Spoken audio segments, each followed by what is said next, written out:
Starting in goal, number 90, Jake Gleason. Number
far now.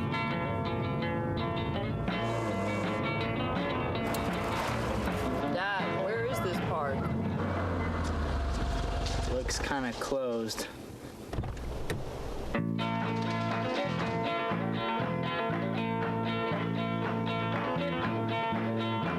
Make summer fun with a Mini Cooper Countryman for $199 a month and $44.80 due at signing at Mini of Portland.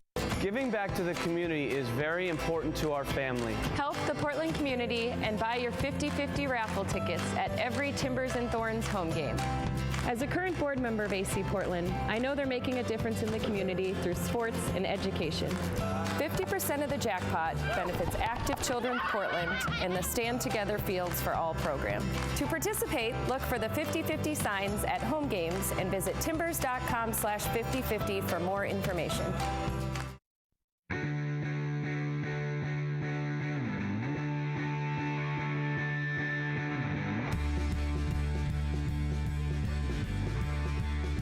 It's the final Cascadia match of the USL regular season as Portland Timbers 2 host Vancouver Whitecaps FC 2 on another beautiful evening at Merlot Field. These are two teams currently outside of playoff position, needing points, needing wins as we head down the stretch of the USL regular season.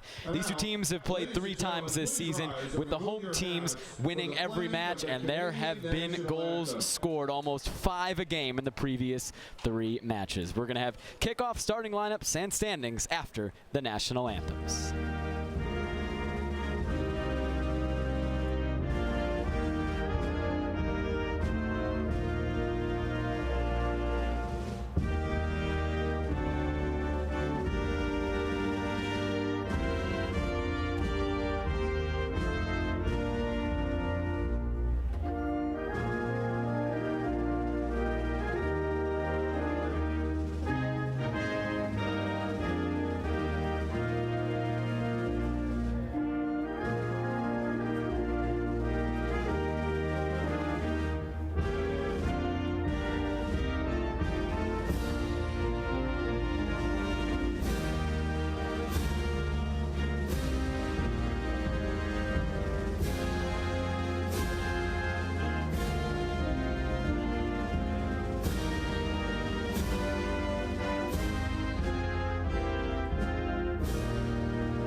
And now, please remain standing as we welcome Eric Cloninger, who will honor us with her rendition of the Star Spangled Banner.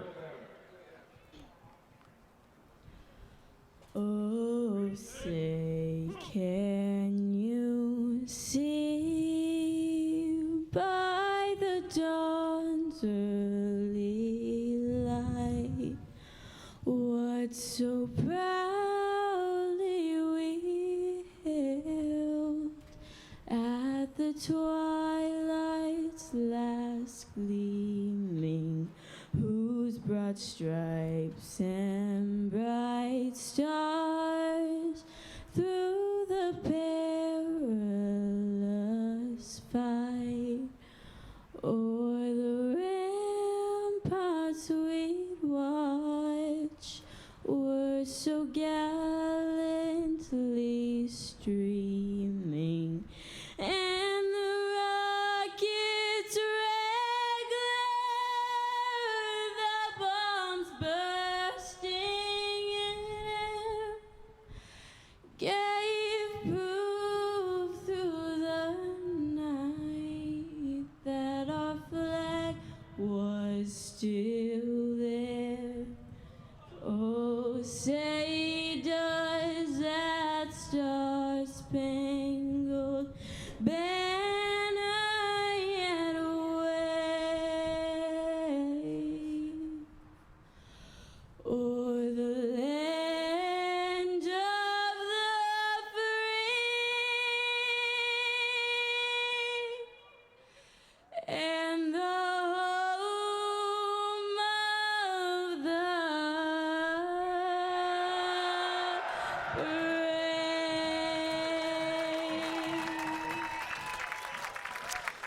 This is why this match tonight is so important for both of these teams. Look at the USL Western Conference standings. Both Vancouver Whitecaps FC 2 and Portland Timbers 2 currently below the red line, and with the regular season coming to an end, they need points, and they need them now. Whitecaps FC 2 sits 7 points behind 6th place Tulsa.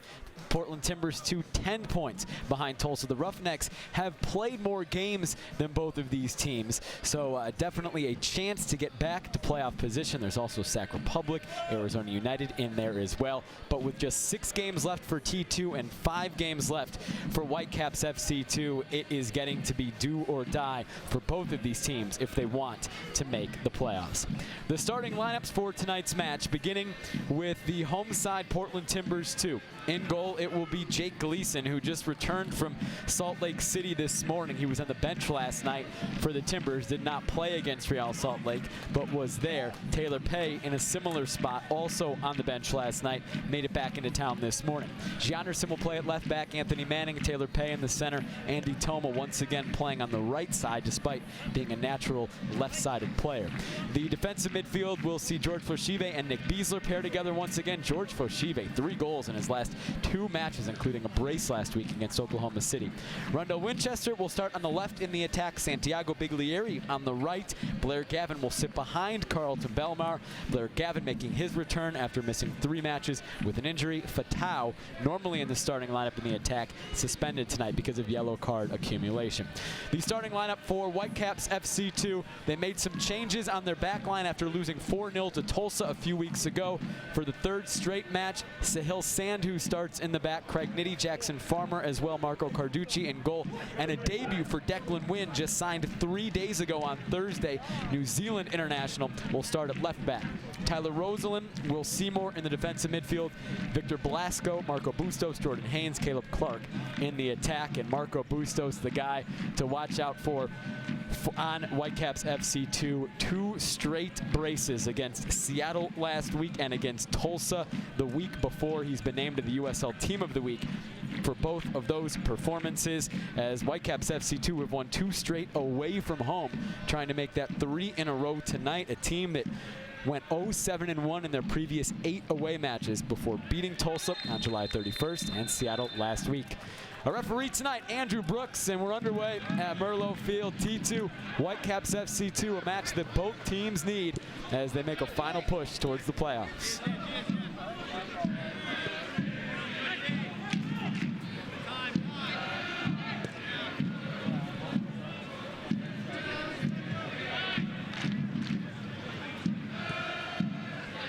T2 had a rough first half last week, giving up 4 goals to OKC Energy FC. But they fought back, ended up losing the match. 4-3. A 79th minute goal from Michael Seaton brought T2 to within a goal. They could not find an equalizer. Michael Seaton not available, not here tonight. He's with the Jamaican under-23 team at Olympic qualifying. Andre Lewis for Vancouver in the exact same spot, I should say, also with the Jamaican under-23 team. And he's a very dangerous player who's been playing well for Vancouver of late. Goal and an assist in the last 2.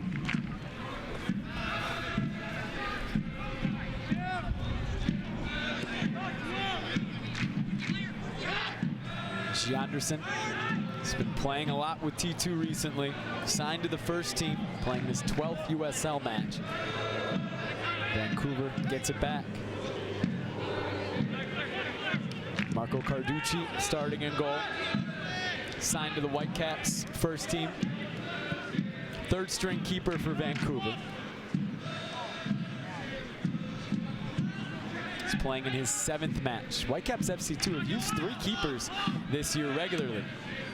Spencer Ritchie, who has played the most of any keeper on WFC2. He's actually signed to the USL squad. He's played in 10 matches. And Paolo Tornaghi, the backup for the Whitecaps in MLS. He's played in 4 matches. Carducci has played in 6.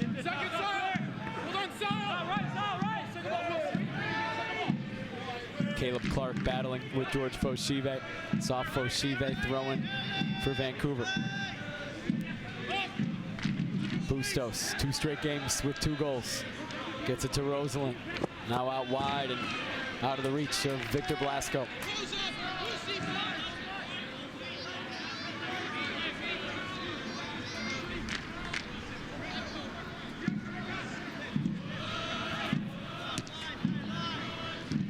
Clark lays off to Bustos. Out wide to Blasco. Back to Bustos. Bustos lines up a shot that's blocked by Foshive. Out for the first corner kick of the match.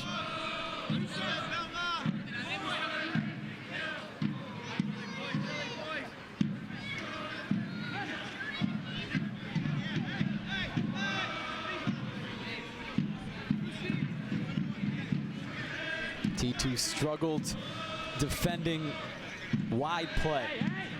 crosses, corner kicks in the first half last week against OKC Energy. They do better there. Belmar, defensive header, gets it, clears. Jannerson helps it away. Finally, Manning gets it out of the attacking third of Vancouver. Belmar was trying to find Gavin, who had a lot of space on the left side. Couldn't quite get it to him. Winchester chasing after the ball. Carducci, calm, sends it to midfield.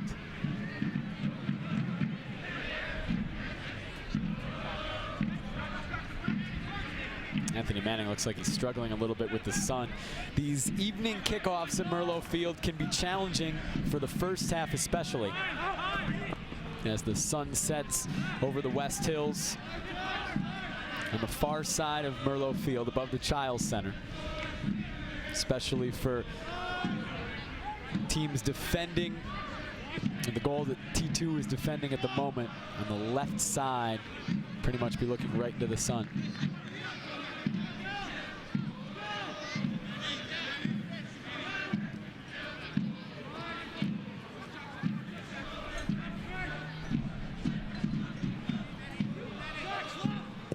Manning looking direct for Carlton Belmar. Jackson Farmer wins the header. Will Seymour, an Oregon State product, knows this area well. He's one of a few Whitecaps FC2 players who's made a position change within the past few weeks. We'll talk about that in a moment, but here comes T2. George Foshive loves to shoot. 3 goals in the last 2. Passed it this time. It's a good chance for Nick Beasler, and he puts it over the bar.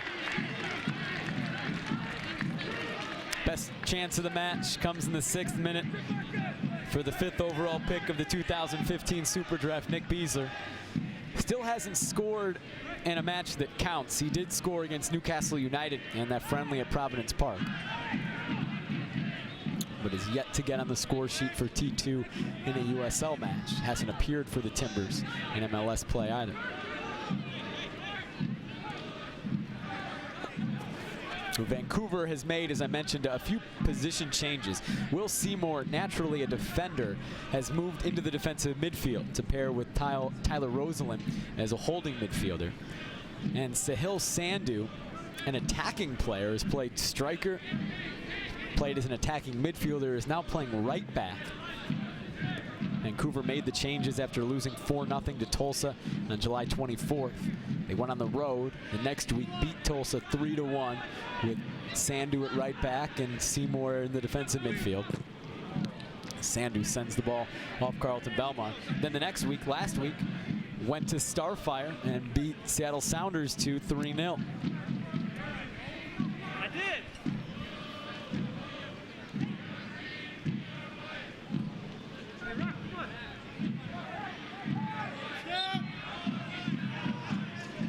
Foul called in the midfield on T2.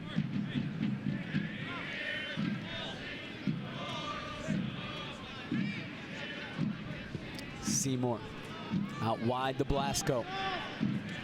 Declan Wynn overlaps. Play just out of the reach of Wynn. And it's a good ball from Pay to pick out Blair Gavin, as T2 will try to counter. Down the line for Belmar, who gets there before Nitty. Belmar, step overs, tried to backheel it to Gavin and just didn't get it done. Foul called on Andy Toma.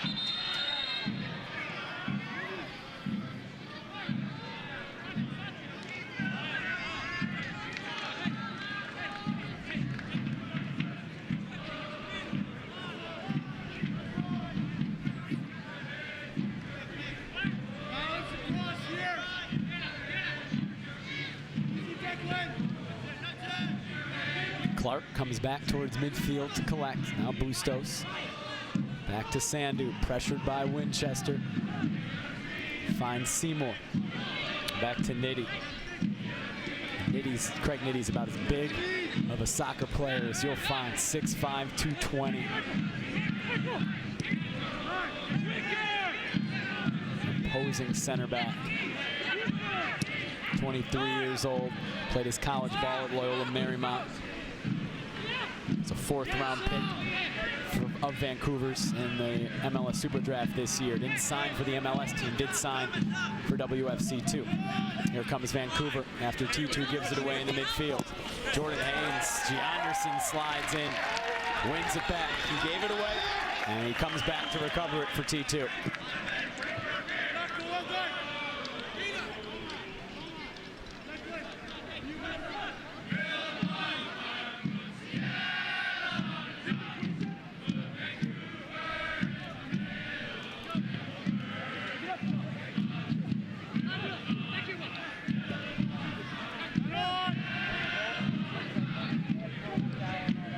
Declan Wynn, under some pressure, was able to get it to Rosalind.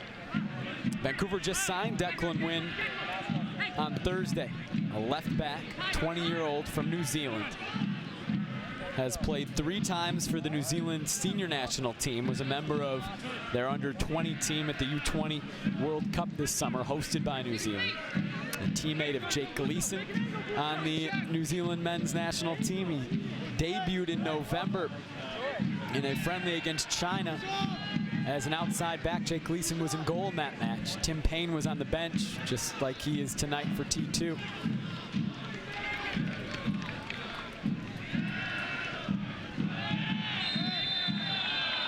Andy Toma whistled for a foul. He was already told earlier, no more, by the referee Andrew Brooks. But Toma is going to avoid being booked.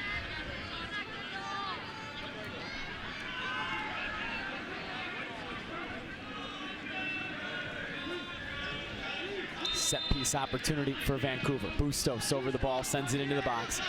Pay doesn't get it clear. Farmer's volley falls to Nitty, but Gleason pounces on it first.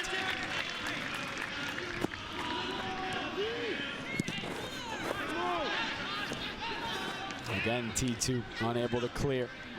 Nitty, or rather Rosalind, is forward.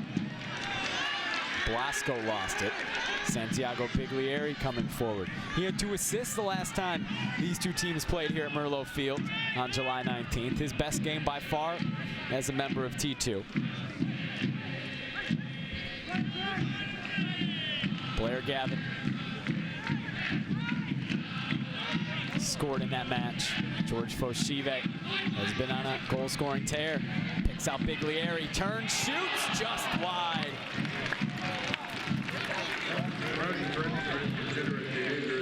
Lively start from T2. Their second opportunity of the first 12 minutes.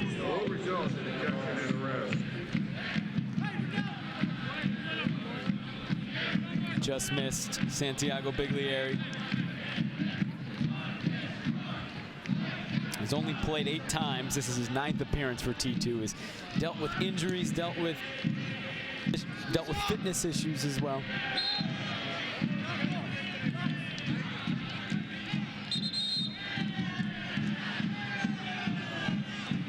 But played very well, Biglieri did last time these 2 teams met at Merlo Field. July 19th, it was a high-scoring affair, 4-2. All of the matches between these 2 teams this season have been full of goals.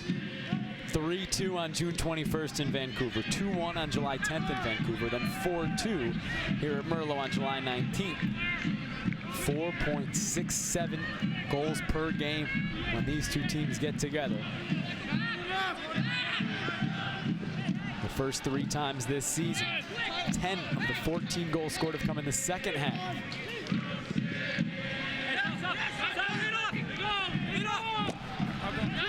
Winchester pressures, but it's a goal kick. It's off Rundell.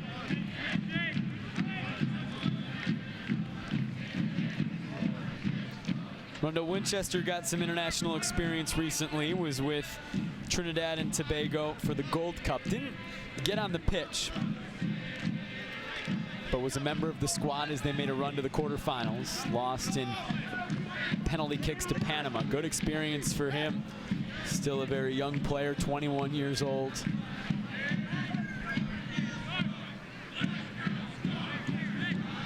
Was also with the under-23s. Scored a couple goals as Trinidad and Tobago was unable to qualify and move on in Olympic qualifying. Anthony Manning, center back, making a big run forward. It's broken up. Winchester does well just to block that ball out into touch as Manning caught up the pitch.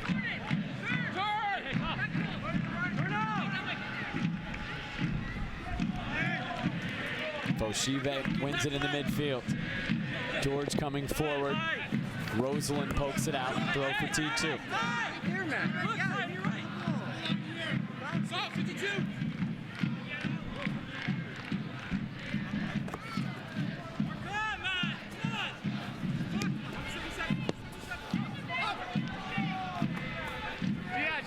Foshive wants someone to make a run, finds Biglieri, gets it back, gets around Seymour. Bustos broke it up for Vancouver. WFC2 will try to counter. Blasco coming forward with speed. Belmar comes back, gets whistled for a foul. Doesn't like the decision.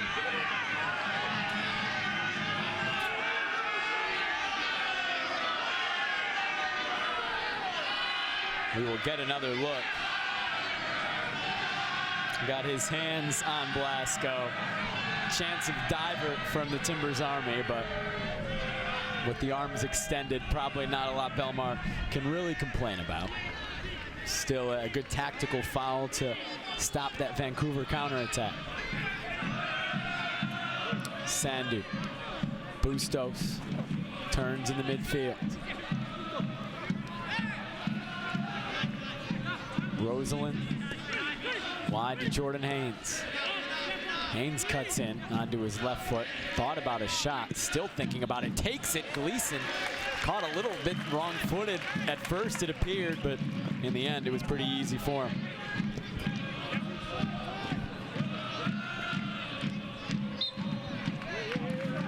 Foul called on Vancouver. T2 has a restart in their defensive half.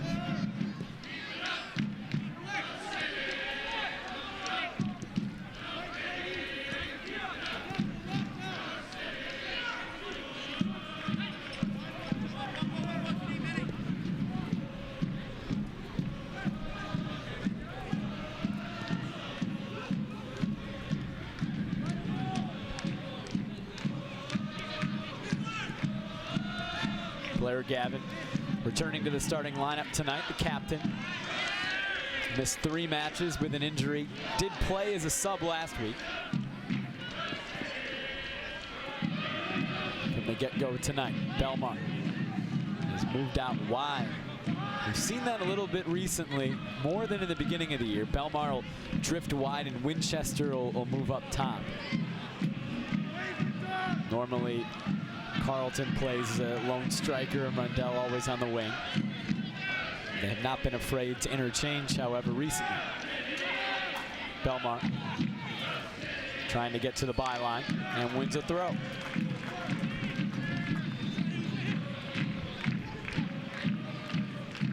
Nine goals for Carlton Belmar this season. His last goal came against Vancouver on July 19th. Started out the season hot with a brace in the first ever match. The season debut for T2.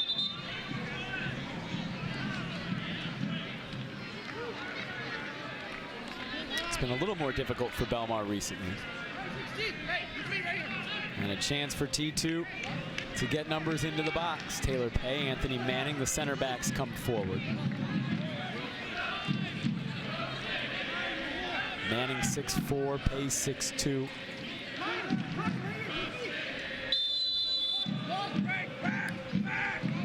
Gianderson and Gavin over the ball. Gianderson serves it in. Belmar got his head to it. The offside flag was up. Belmar couldn't put it on goal anyway.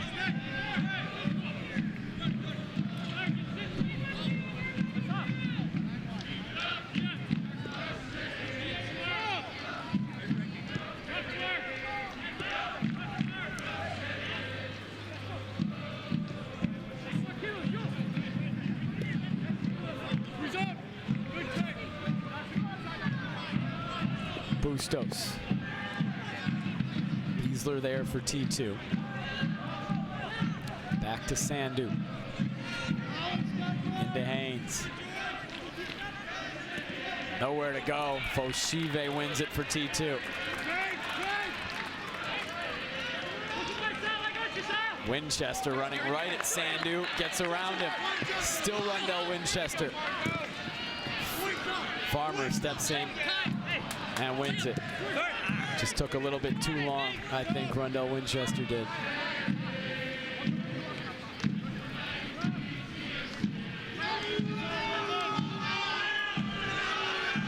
Blasco gets around Belmar. Still Blasco shoots just wide. Victor Blasco trying to continue his form. 1 goal, 1 assist, last 2, 4 goals, 3 assists, last 7 for the product of the FC Barcelona Academy. Was in their youth system through the U16 level, still just 21 years old.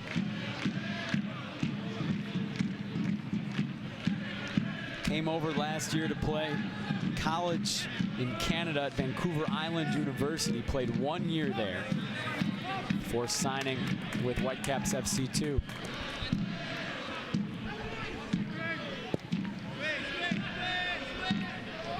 Biglieri was offside, took it off the back. And again, we've seen some interchanging from T2's attackers. Now Biglieri up top, Belmar on the right, Winchester on the left.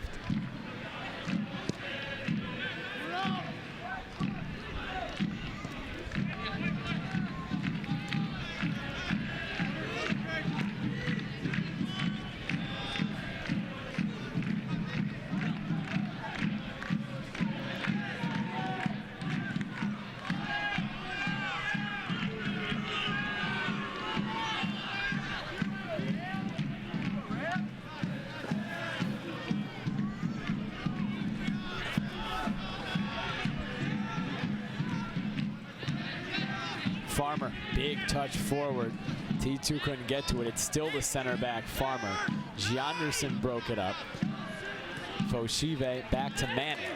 Vancouver center back Farmer caught up the pitch, but T2 unable to take advantage of it.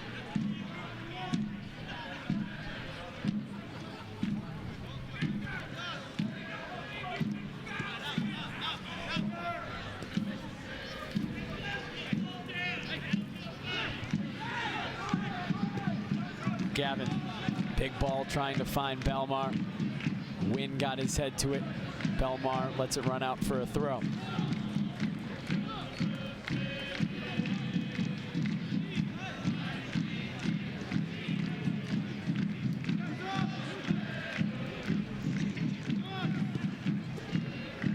Miscommunication, I think, with Foshive, Gavin, and Belmar.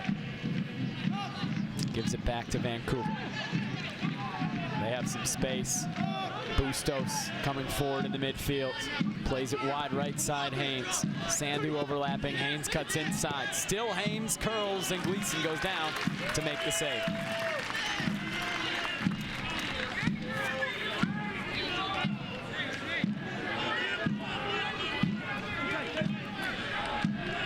Gleason certainly had it covered. Jake Gleason, 25-year-old from New Zealand, has been with this organization for a long time. 2010 was the goalkeeper on the PDL team that went undefeated, won the national championship, then was signed to the first team for their inaugural MLS season in 2011, started the first ever MLS match at what was then known as Gerald Wendt Field, now Providence Park. 4-2 win over the Chicago Fire, but hasn't played for the Timbers in MLS play since 2011. Was on the bench last night for the Timbers against RSL. Gianderson trying to go at Haynes. Still Gianderson finally plays it back to his center back, Taylor Pay.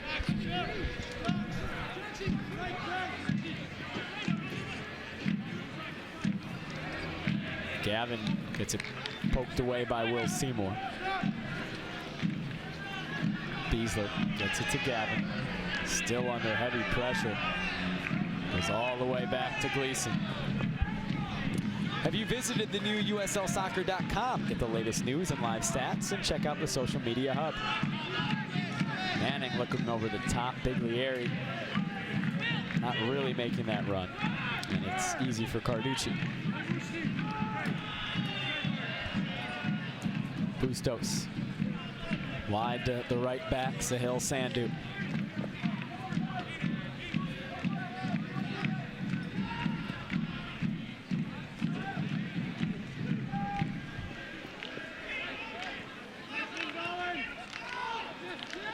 Haynes. Bustos has a lot of space. Haynes was about a second and a half too late to get him the ball.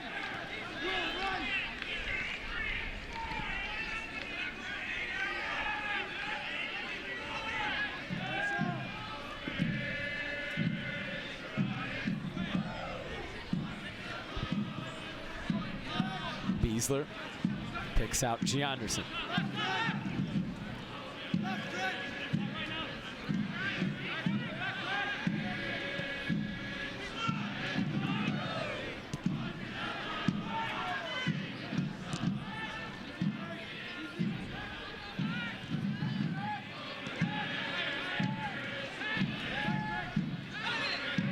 Good bit of possession from T2 now. They've been unable to really get it forward, and this is a giveaway. Here comes Vancouver. Bustos. Clark. T2 recovers well. Clark just plays it into touch. I think he thought Bustos was going to make the run, and he did not.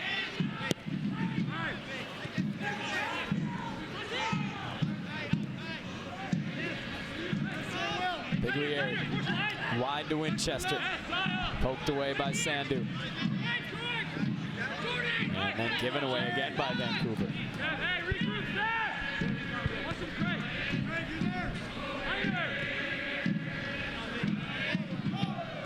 Into the 26th minute now.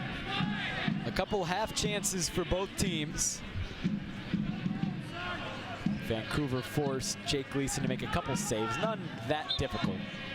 Jordan Haynes called for the foul. T2 had a couple good looks from the top of the box. Nick Beasler early in the match, in the 6th minute, sent it over the bar. And then Santiago Biglieri, 5 minutes later, turned in the box, sent it just wide of Marco Carducci's net. Vancouver will quickly break on the counter. This could be a chance for Whitecaps FC2. Caleb Clark trying to get a shot off, unable to. Still Clark, slides it to Bustos. Back to Haynes, looked promising. It might still be for Vancouver. Declan Wynn sends it to the back post and out for a goal kick.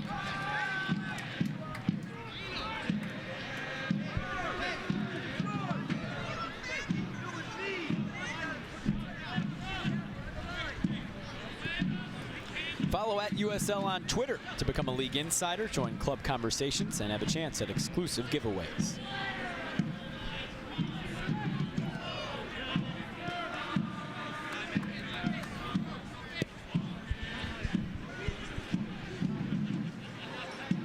Gavin, nice touch to find Toma on the right wing. Now into Belmar, to the byline, cuts it back, behind Biglieri. Too far for Winchester. Biglieri runs it down, keeps it in play. Gianderson, Winchester tried to shield Farmer away from it, was unable to. George Foshive called for a foul in the midfield. And this will be the first yellow card of the match. It's shown to George Foshive. And George Foshive will miss T2's next match because of yellow card accumulation.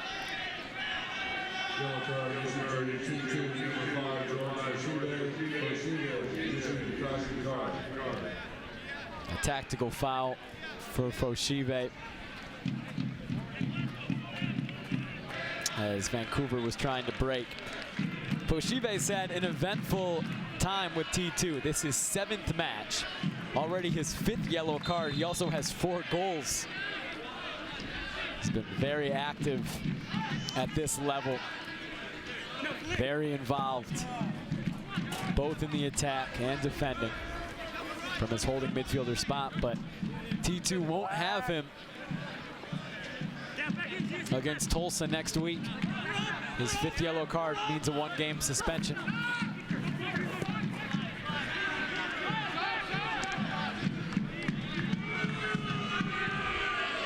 Long ball sent in by Blasco. Speculative. I don't know if that was, if he was trying to catch Jake Gleason off his line. He was unable to. T2 missing Fatau tonight because of yellow card accumulation. An interesting situation. Fatau actually has 6 yellow cards this year, but it was missed at some point when he picked up his 5th, so he never served his yellow card suspension. It was noticed at some point this week that he had accumulated 5 yellow cards and had not missed a match. And so the suspension was given for this game against Vancouver. He'll be back next week. And T2 will be without George Foshive. Rundell Winchester, Tim Payne also in danger of missing the next match. They both have 4 yellow cards. Next yellow for both of them will mean a 1-game suspension. Gianderson gets around Sandhu. Outside of the left foot cross into the box, was sent clear.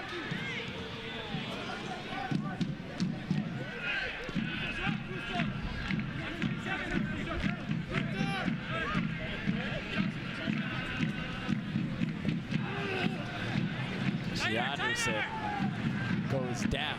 No call from Andrew Brooks. T2 still has it.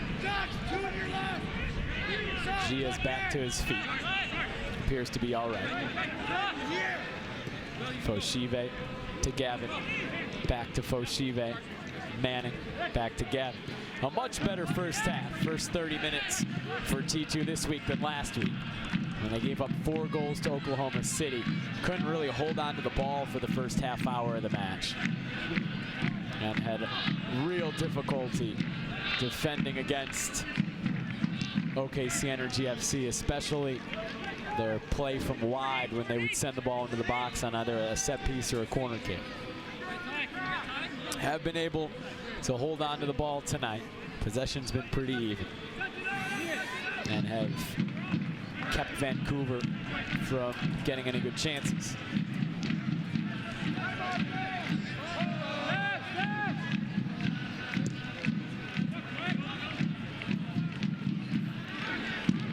Toma didn't win the header the way he wanted to. It went backwards and right into the path of Blasco. Played through to Haynes. Gleason quick off his line to collect for T2.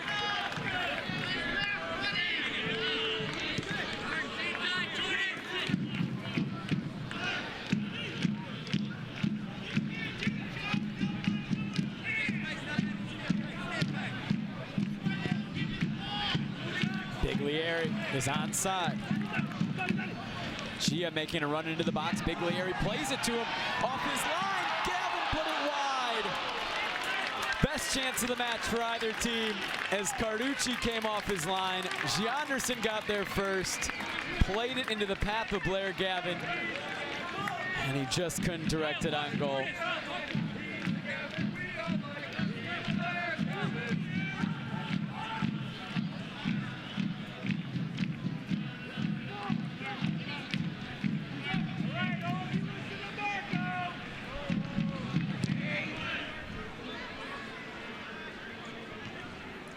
Blair Gavin has been a goal scorer for T2. He scored 3 times this season, 3 times in 6 matches. All 3 of those goals came in a 6-match span.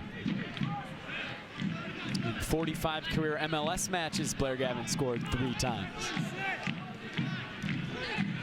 Haynes out wide to Blasco, has some space. Now it's closed down.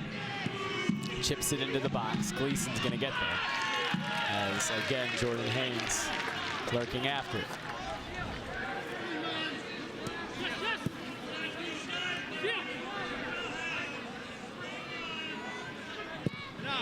Gianderson tried to play a long diagonal ball to Carlton Belmar. And Marco Carducci, good effort to keep that from going out. Would have been a corner. as it came off the head of Declan Wynn. Carducci kept it in.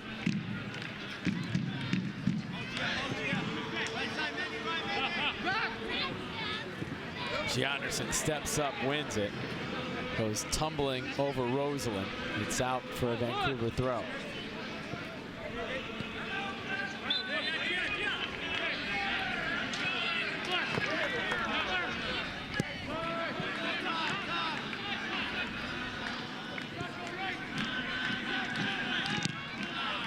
Giveaway. Toma lost it. Here comes Blasco. Toma gets back.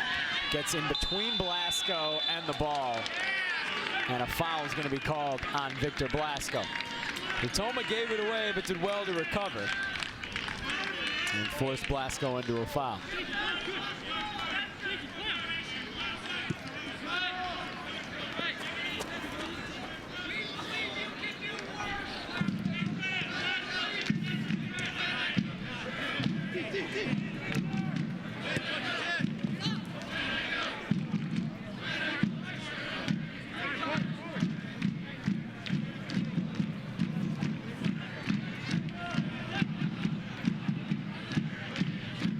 Taylor Pay has played a little bit of center back recently for T2. Normally a right back. Again, Vancouver takes it away from Andy Toma, who has not had his best match. And then Blasco draws a foul.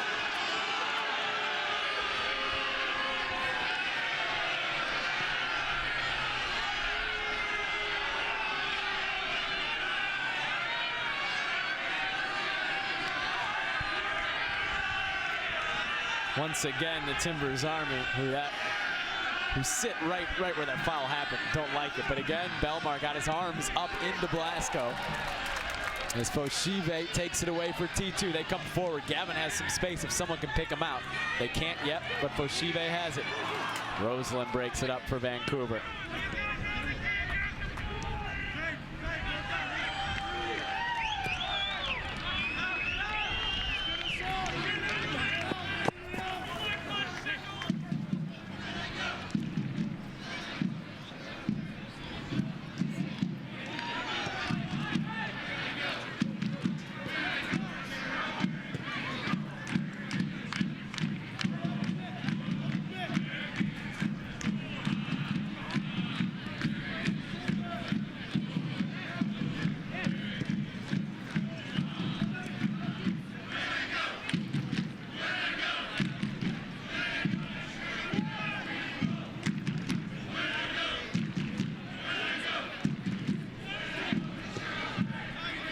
Winchester turns, tries to play to the feet of Biglieri, who didn't come to the ball. Jackson Farmer did. And Vancouver possesses.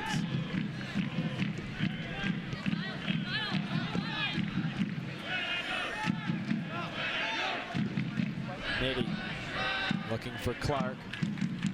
Hay wins the header, and Gianderson comes over to control for T2.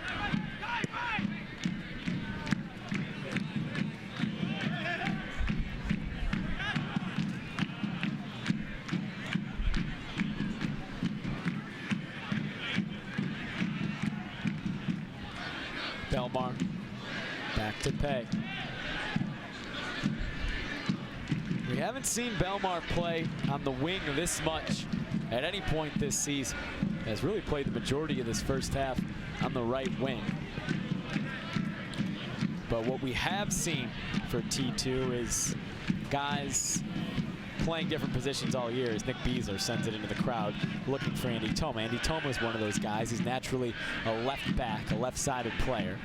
Has been playing on the right side of late, with Gianderson playing on the left. His Timbers organization in general has a dearth of left-footed players, of left backs. That helps out Toma's versatility. Taylor Pay, who was able to deflect that off of Caleb Clark in a similar situation. He's a right back. It's what he's played since he was drafted from the University of Washington, but has been playing center back with T2. Again, to work on his versatility. He was a center back in college at the University of Washington, so he's probably most comfortable out there. As Winchester sends it towards the top of the box, Nitty comes forward to win it for Vancouver. Beasler gets it back for T2. guy like Andy Toma said he's never played on the right side in his whole career. You'd expect that. A talented player with a left foot is going to be put on the left side from an early age. But if he can show he can play both left back and right back, the path to the first team, the path to getting minutes with the first team could be a little quicker. Gavin from 35, right into his teammate Carlton Belmar. Foshive collects, running into the box is George Foshive. And it's St. Clair by Sahil Sandhu. That'll be a throw-in. Good defending from the converted attacker, Sahil Sandhu. Another guy playing a different position than he's used to. Foshive, Biglieri, beautiful combination. Carducci goes down to make the save.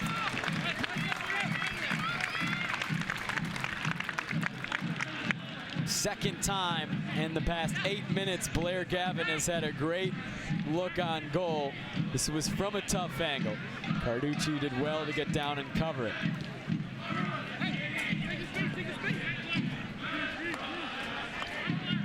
That's what Santiago Biglieri can bring to this team. The vision to make that pass, to play it first time to Blair Gavin, spring him for a look on goal.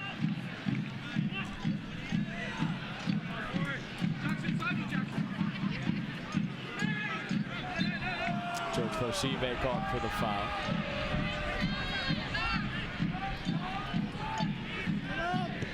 Bustos picks out Blasco, running at Toma. Toma got a foot to it. Wynn recovers to the byline. Cross into the box, over the head almost of Jake Gleason, who used all 6 feet 3 inches and all of his wingspan to collect that.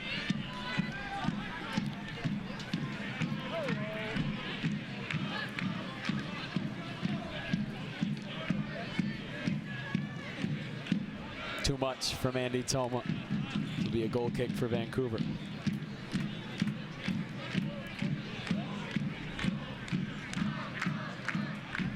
It looked like it maybe was going to get over Jake Gleason. Marco Bustos was lurking. Gleason very good in the air. 6'3", 200 pounds.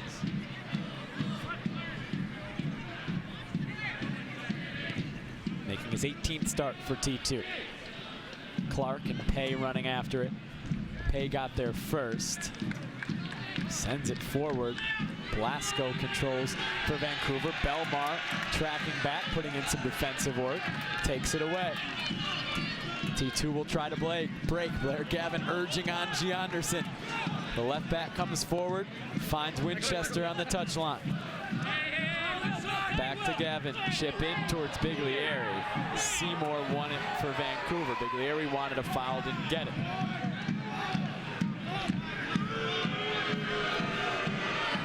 Blasco.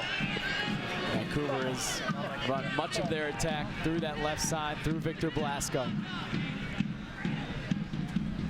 Now Rosalind. Again, it's Blasco. Now he's going to run at Belmont. Drives it into the box. Pay heads it clear. Gavin controls for T2. And they're going to settle things down as they didn't have numbers coming forward. 43rd minute. Scoreless. T2 has had the best 2 chances of the match, both on the foot of Blair Gavin. First one on what was not quite an open net, but with Carducci off his line and just defenders back. Sent it wide as he tried to redirect, first time, a ball from Gianderson.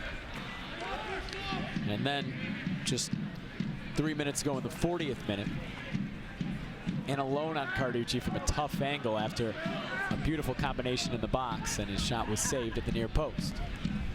Manning again looking for Belmar. Chests it down, keeps possession for T2. Toma, Belmar, touch past Wynn. Wynn's able to get there. Pressure from Belmar, wins it back for T2. Always hustling is Carlton Belmar. Now he has it in the box, tries to leave for Gavin, just behind Blair Gavin. And here comes Vancouver. Roseland's got a lot of space in front of him. Winchester tracking back, but Roseland gets it wide to Sandu. Sandu, now Bustos. Into Sandu, back to Bustos, coming into the box. Janderson poked it clear, falls to Sandu. That did not miss by much. A fantastic strike from the right back, Sahil Sandu. Naturally an attacking player, and you saw the attacking skill there. Just missed. And T2 maybe feeling a little fortunate now, just as Vancouver was 10 minutes ago. Biglieri juggles it around Farmer. That'll be a T2 throw. It's off Sandu. Jackson coming in, Jackson, T2 coming in, Jackson. Come on. Nifty touch from Gianderson, always plays with that flair. Now Gavin. Now Gianderson. Winchester takes a touch in the box. Tries to poke it to Beasler. T2 has it, but it wasn't crisp inside the 18. Gianderson into the area. Nitty goes down. It falls to Carlton Belmar! Double digits for the Fresh Prince of the Bluff. And the opener for T2, his 10th of the year. Right before halftime, it's 1-0. That is like the worst possible goal. They didn't even earn it.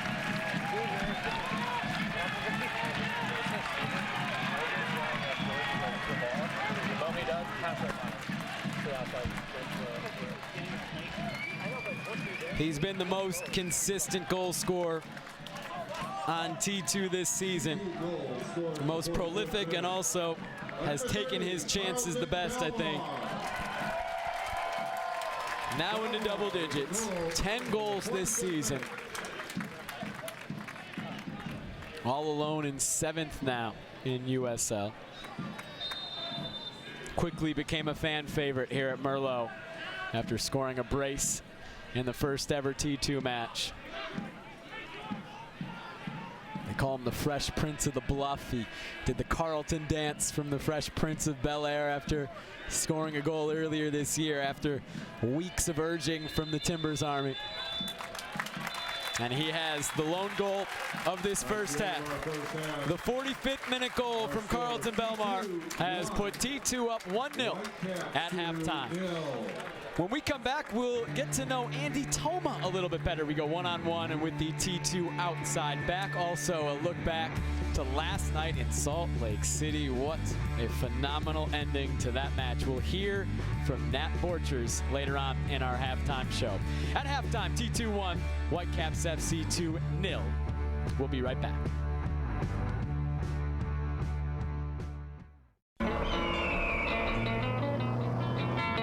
Not far now.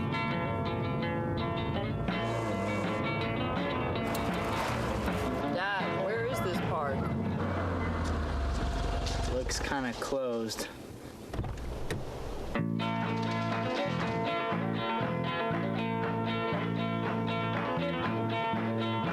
Make summer fun with a Mini Cooper Countryman for $199 a month and $44.80 due at signing at Mini of Portland.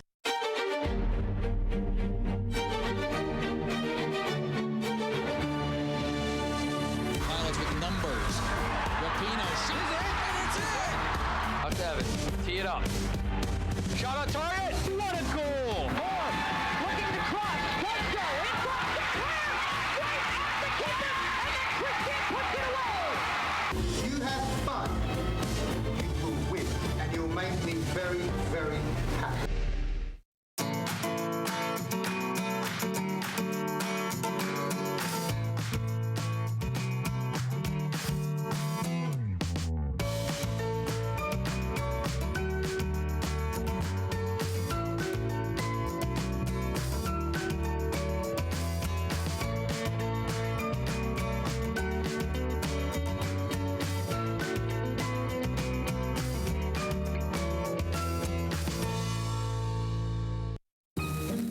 To him, barbecue is an art,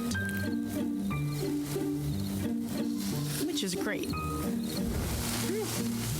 But we're hungry now. Papa Murphy's barbecue pizzas. Choose barbecue chicken, pork sausage, or Angus steak with barbecue sauce on a crispy thin crust. $11 for a large. Fresh made, fresh baked. Papa Murphy's. Love at 425 degrees.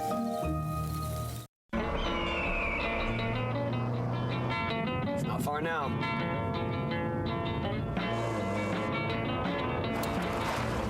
Dad, where is this park? Looks kind of closed.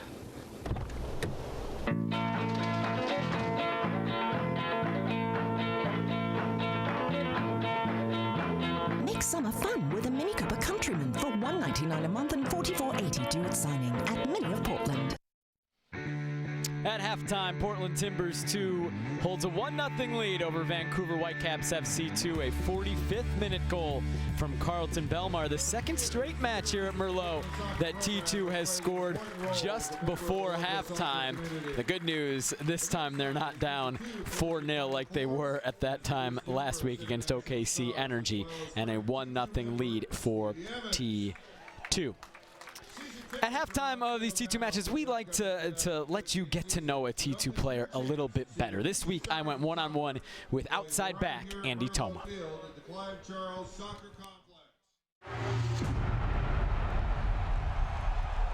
Andy Toma, you're a second-round pick of this organization. Been playing with T2 mostly this season. What has your first season as a professional player been like? It's been a lot of fun. Getting to switch between the two teams and getting to hang out with all the guys has been a blast. I'm really excited, and it's been just an incredible experience so far. There's a lot of Washington Huskies on this team. Taylor Pay, Brent Richards as well. Has it been nice being able to continue your career with some guys you played with in college? Yeah, it's a blast. I was always hanging out with Brent and Taylor at school, so it was awesome to get to go to a club where I knew some of the guys already and get to hang out with them again and continue playing with them. So it was good. You get to stay in the Northwest. I know you're from New Mexico. Have you liked playing your soccer career up here? Oh yeah, I love it up here. All the water, the lakes. You don't really get those in New Mexico. All of them are man-made, so it's like a 2-hour drive to the nearest lake. So being able to just like sit around the water, go fishing, and do stuff that I wasn't able to do back home, it's been so much fun. Los Alamos, New Mexico is where you're from, right? Your father worked at the laboratory there, is that correct? How did you become a soccer player and son of someone who's so high up in the academic world? My dad was always big on sports. Me and all my brothers and my sister, we all played soccer, we all played baseball, basketball, like whatever we wanted. So he really pushed us, he coached us growing up when I was younger, and then they actually made it really possible for me to continue playing. They drove me 2 hours to practice almost like 5 times a week probably, so I owe a lot to them. Did you ever consider going into academia to be a scientist, or was it, at what point were you set on playing soccer and having this be your career? I had thought about it at one point. I really liked mechanical engineering, but with soccer it's hard to manage all the classes and all the labs, so I ended up going with a different major. Both my brothers are into science, both biochemistry majors. My brother's in med school right now, so they kind of followed in his footsteps a little bit more, I think. But now you're here and you're embarking on your career. You've been playing a little bit on the right side. You're naturally a left-sided player. Have you ever played on the right side in your career? Not really. Every once in a while I switch over there sometimes growing up, but it wasn't ever like starting there and playing there the whole game. It was more like a mid-game swing. What's the experience been like switching over and playing both at right back and left back? It's been a lot of fun. It's helping broadening my game a little bit, work on my right foot, get used to it. It gives me like another dynamic, especially playing on the right, because I am so comfortable on my left. I'm able to cut in on my left foot and go inside a little bit and try to connect with the forwards a little bit more, and just gives me another option to play at. You've also had some success going up the middle of the pitch in the attack, having some, providing, creating some goals. Any thought of being a central midfielder? Not really. I played central mid in high school, but I like the wings. It gives me space, time, and ability to run at people. So all the goals I created from the center of the field were kind of counterattacks where I had space and time to get forward. So. T2, what has it done for your growth as a player? How have you seen the setup of T2 helping your career? It's really nice being able to get the games, and the coaches are always watching, so after games and stuff like Jay and Sean and Cam and Caleb, like they all talk to me, see like what they want me to work on, and it's nice having everyone around where they can always be part of it and like work with you. If I need extra work, I can always ask them to come out after practice and help like work on little things, crossing, defending, whatever. And it's really nice being able to like have everything in the one club, being able to watch the first team and train with the first team, watch like Gia and Jorge, watch them play, and watch Taylor and Alvis and how they defend and how they attack. It's really nice being able to see all that and be a part of it.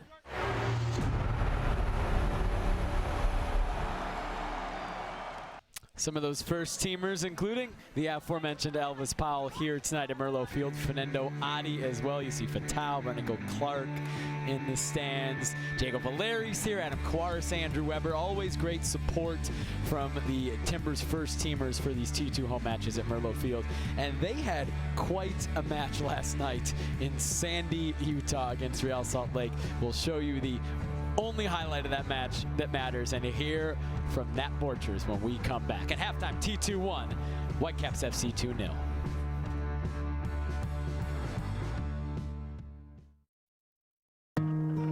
If you be my star, I'll be your sky. You can hide underneath me and come out at night. When I turn jet black and you show off your light, I live to let you shine. You have no idea how your health rolls out in waves of good. Providence. Papa Murphy's $5 faves are hot because you bake all those fresh pizza ingredients in your own oven. And you can taste the difference. When it cools a little, of course. Papa Murphy's $5 faves. Fresh, home-baked ingredients that defy a $5 pizza. Fill your table with an almost too hot from your oven Papa Murphy's faves for just $5 every day. Fresh made, fresh baked. Papa Murphy's. Love at 425 degrees. It's not far now.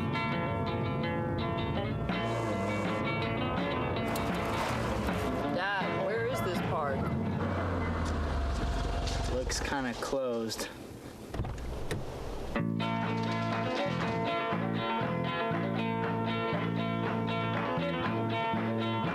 Make summer fun with a Mini Cooper Countryman for $199 a month and $44.80 due at signing at Mini of Portland.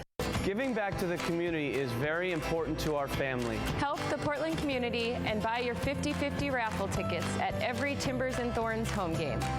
As a current board member of AC Portland, I know they're making a difference in the community through sports and education. 50% of the jackpot benefits Active Children Portland and the Stand Together Fields for All program. To participate, look for the 50/50 signs at home games and visit timbers.com/50/50 for more information. At halftime, T2 with a 1-0 lead thanks to a Carlton Belmar goal just before the final whistle of the first half. Well, last night in Real Salt Lake, the Timbers first team got to know something about a goal just before the final whistle. Nat Borchers, in his return to the team that he played for 7 seasons, scored at the absolute death to give the Timbers a 1-0 win over Real Salt Lake in the 95th minute. 3 huge points for the Timbers over RSL. Portland now in 4th place in the West. After the match, Nat Borchers and Timbers head coach Caleb Porter spoke about the thrilling end. Thought we earned it. You know, if it wasn't for Ramondo making 3 saves prior to the goal we scored, then we would have gotten the goal sooner. So I thought in the first half they were better, but we came to life in the last 10 minutes. You know, first half we bent, but we didn't break, and that's a mark of a good team. We knew we were going to absorb some on the road. That happens, you know, and you need to be able to do that. But we found our way as the half went on, and I thought we were the better team in the second half. You know, we created chances enough to score, and then finally we were rewarded. Yeah, to be honest with you guys, a little emotional. Didn't really want to score on my former team and, you know, take points from them, but, you know, happy for us, and, you know, I thought we really played a good game.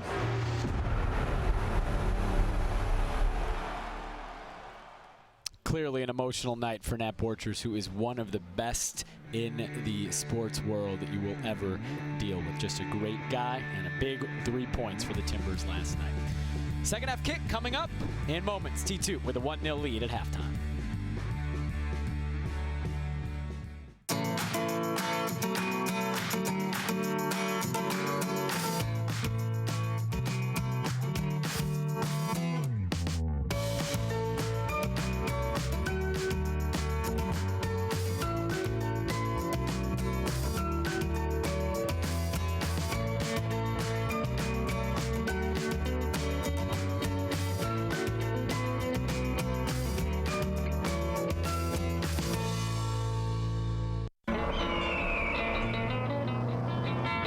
Not far now.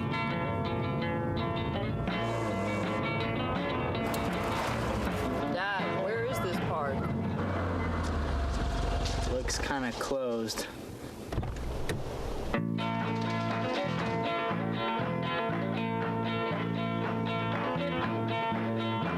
Make summer fun with a Mini Cooper Countryman for $199 a month and $44.80 due at signing at Mini of Portland.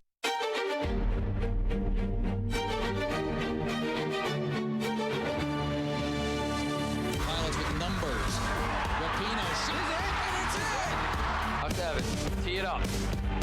Shot on target. What a goal! Horn looking to cross. Let's go. In front. Clear. Right at the keeper. And then Christian puts it away. If you have fun, you will win, and you'll make me very, very happy. To him, barbecue is an art, which is great. But we're hungry now. Papa Murphy's Barbecue Pizzas. Choose barbecue chicken, pork sausage, or Angus steak with barbecue sauce on a crispy thin crust. $11 for a large.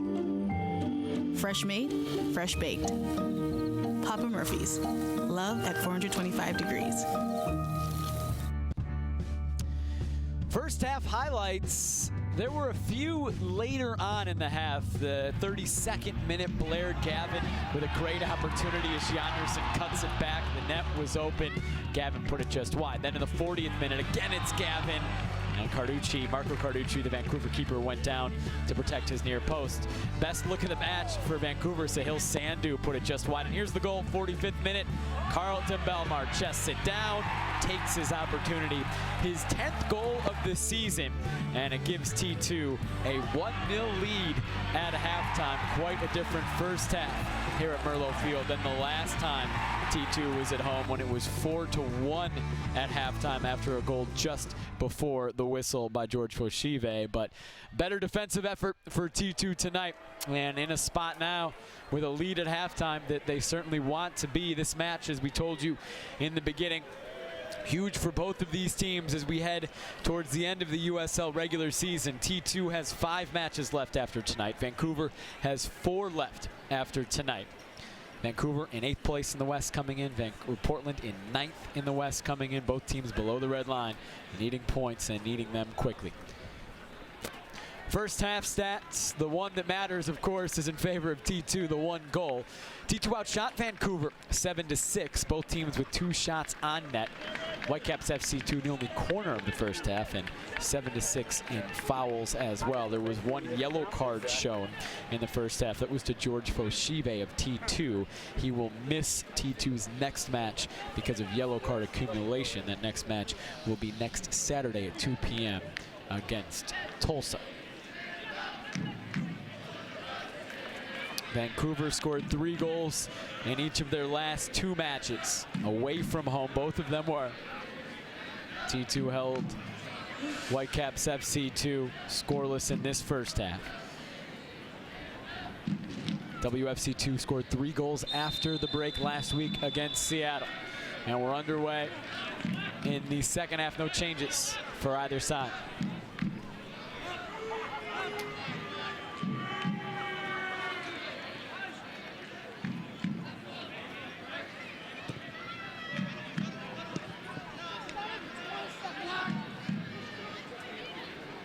Seymour From distance, it takes a deflection and goes just wide. Second corner kick of the match coming for Vancouver. They scored just minutes after halftime last week against Seattle. Marco Bustos in the 47th minute. Threatening Will Seymour was to get another one just after the break tonight. T2 has held Marco Bustos pretty much in check tonight. He has 2 goals in each of his last 2 matches. Takes this corner kick now into the box. Takes an awkward deflection. It's still not clear yet. Gavin finally gets it out of the box and sends it forward. Anderson way up from his left back spot. It's a good header forward by Vancouver. Now T2 will try to break. Diagonal ball from Gianderson, looking for Santiago Biglieri, who settles. Has Belmar on the right. Tries to play it through to Belmar. Hit it behind the T2 goal scorer. But Belmar gets it back for T2. Goes down. Yellow card coming, and it'll be a free kick just on the edge of the box. Declan Wynn shown yellow. His first yellow card in his first match for Vancouver. Pulling down the shorts of Carlton Belmar. That's a veteran move for a 20-year-old trying to go unnoticed. It did not go unnoticed. And a dangerous set piece here for T2.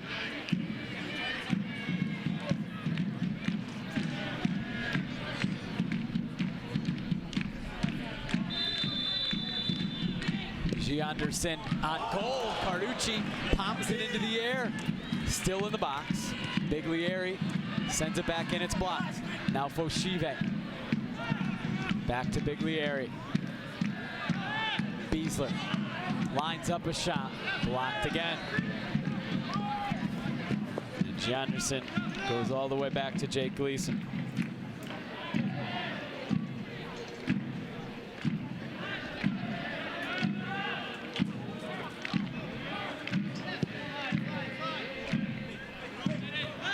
Belmar kept that in. Gavin into some space for the speedy Belmar. Low cross. Composed defending from Farmer, almost too composed inside the area. Vancouver gets it out.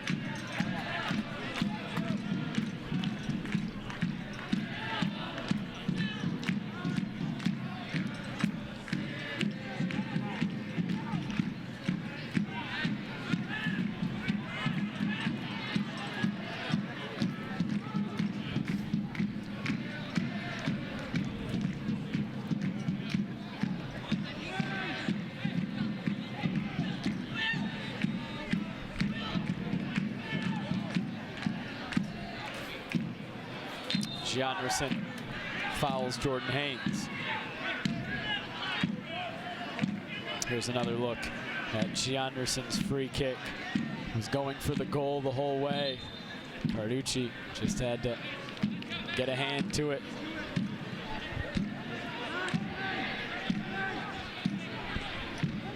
Bustos. Seymour has some space. Wants to put it on his right foot. Sends it towards Clark. T2 gets it clear.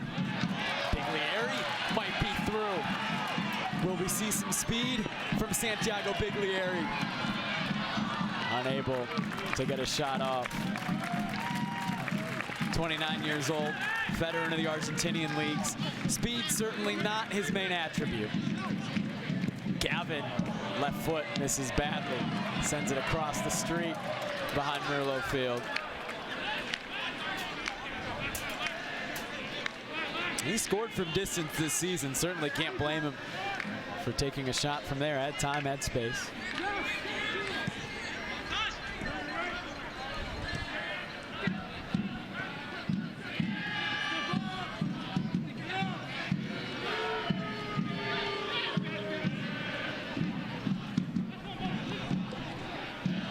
Victor Blasco turns Beasler, still Blasco.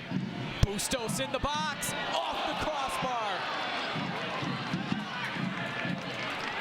He He scored 2 goals in each of his last 2 matches and was so close to getting his first tonight. But the crossbar saves T2, keeps him in front. Another look at the chance for Marco Bustos. Blasted with his left foot, rattling the frame of the goal here at Merlot Field. Denied his 7th goal of the season and his 5th in the last 3 matches.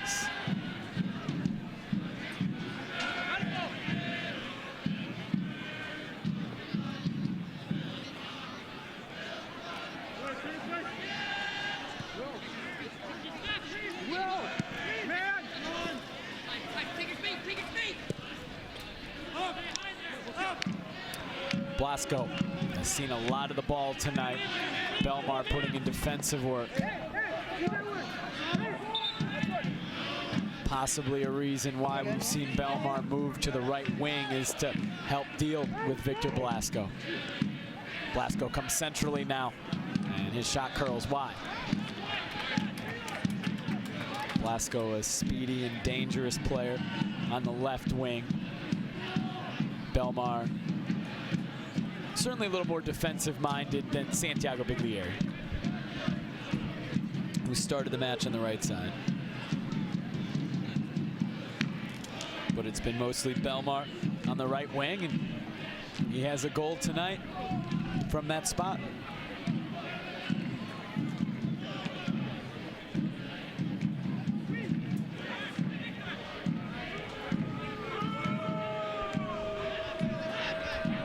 Blasco. Step over. Still Blasco. Into the feet of Bustos. Good step from Manning. Wins it for T2.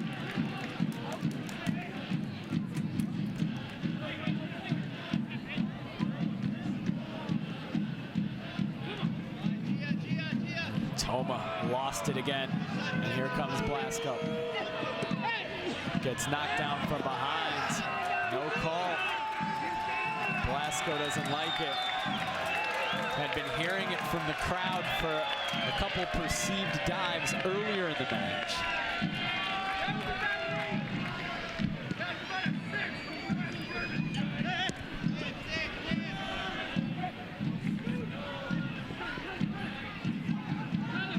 Gets through to Roseland. Has a run from Clark. Pay backtracked and collected for T2.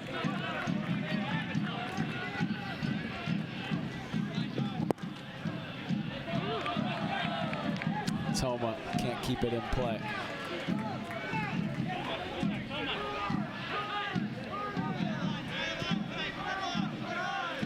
A lot of room for Sahil Sandhu.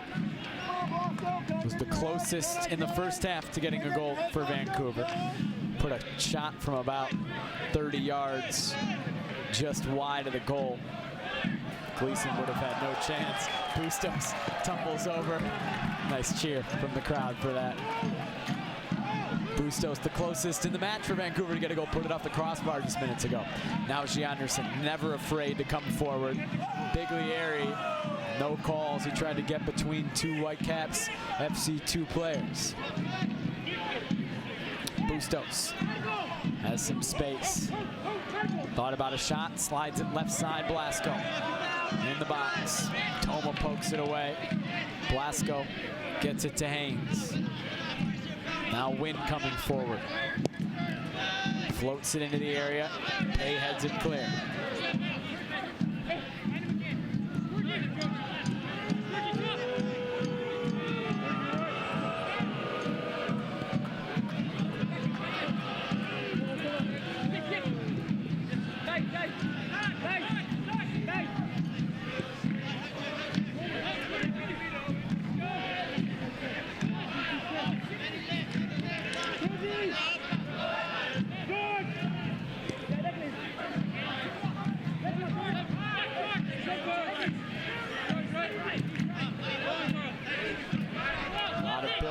Here from Vancouver. Roseland. Seymour. Blasco. Roseland. On the ground to the feet of Clark, trying to turn past Pay. Still Clark, still Caleb Clark. Takes his time, floats it up. Gianderson heads it clear. Scary moment when an opposing player has that much time on the ball in the box, but ultimately it wasn't that dangerous as T2 kept their defensive shape.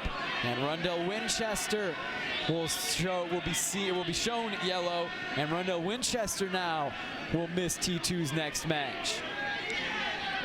George Foshive already shown a yellow card today, meaning he'll miss the next match. And now T2 knows that they'll also be without Rundell Winchester against Tulsa next Saturday. They will get Fatau back, but missing 2 starters for sure against the Tulsa Roughnecks next week. Tim Payne, the 3rd T2 player sitting on 4 yellow cards. The suspension for Winchester, because that's his 5th yellow card of the season. When you get 5 yellow cards, you're suspended a match because of yellow card accumulation. Fatau was sitting out tonight because of yellow card accumulation, though he actually has 6 yellow cards, and when he got his 5th, it was missed. And it was discovered this week that he never served the suspension, so he was forced to serve it tonight.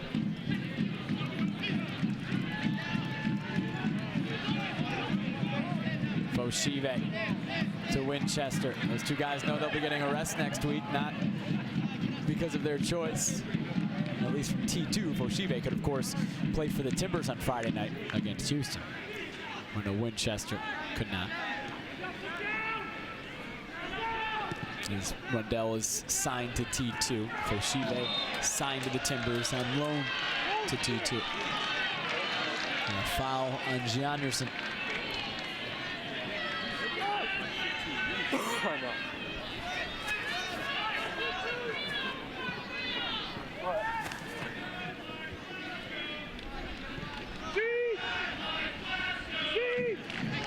Roseland.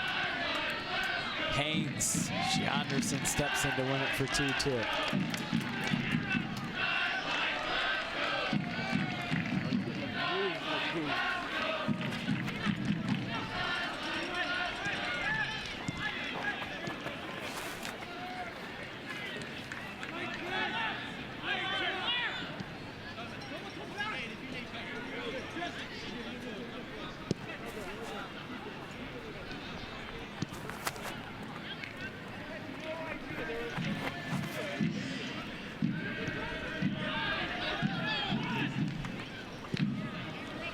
Andy Toma hasn't gotten forward much tonight.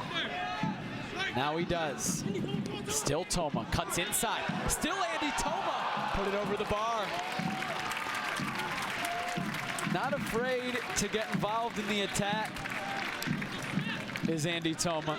He's had a couple of assists from his right back spot, coming forward, cutting inside, leading a break. Couldn't keep that down.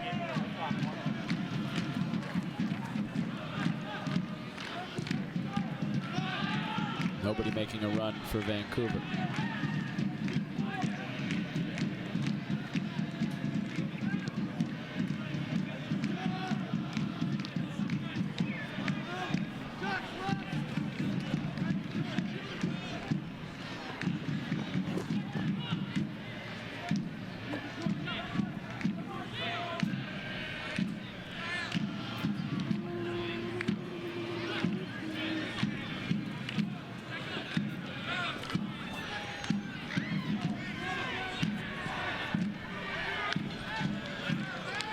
Giveaway from Jackson Farmer.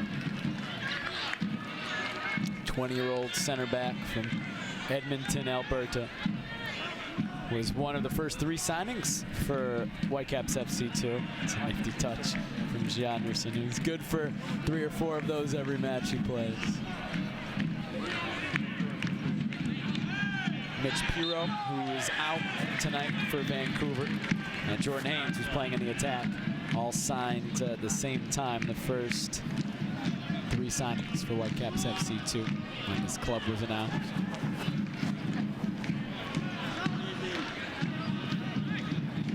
T2's first signings included a couple former Timbers homegrown players, Brent Richards, Stephen Evans, both on the bench tonight. Andy Toma, still Toma, looking for Winchester. Winchester probably needed that at his feet. Goes through to Carducci.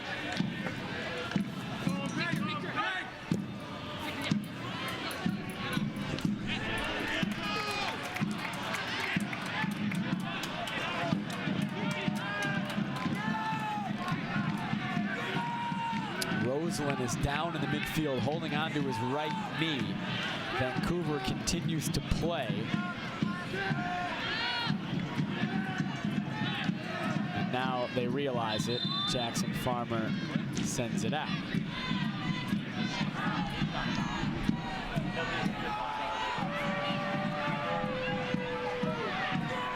Vancouver's trainer will come out to check on the Whitecaps FC2 captain. All USL regular season and playoff games are available live, free, and in HD on YouTube. Connect with the USL YouTube channel today.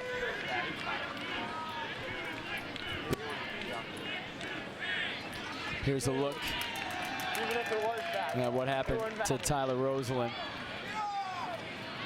Took a little bit of a knock, looked like on the foot, not the knee.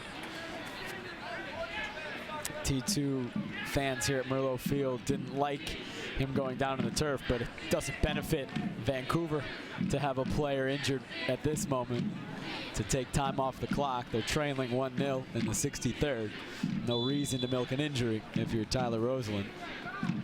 28-year-old captain of this team would certainly know that and figure it was legitimate. In his 6th USL season, played the last 5 for the Rochester Rhinos. He was the MVP of the Rhinos in 2011. Native of British Columbia, came home to play for Whitecaps FC2 in their first year. Here is Roseland back into the match. He's okay. Now Blasco to the byline. Victor Blasco took a deflection off Taylor Bay, and Jake Gleason recovered. Blasco holding on to his eye, it appears. He has been the most active player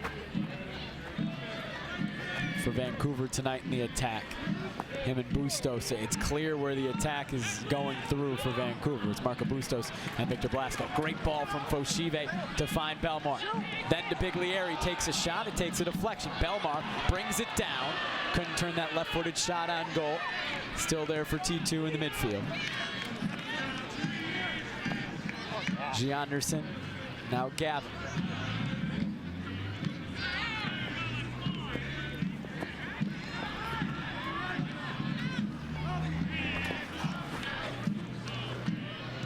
Manning gave it away. T2 almost got it back. Vancouver has it. Jordan Haynes. Caleb Clark.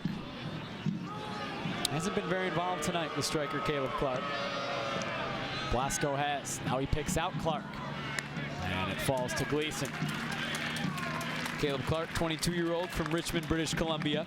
Homegrown signing of the Vancouver Whitecaps, playing on loan to Whitecaps FC2. He's the team's co-leading goal scorer, 6 goals, just like Marco Bustos, but he hasn't scored since June 27th. It's been about a month and a half.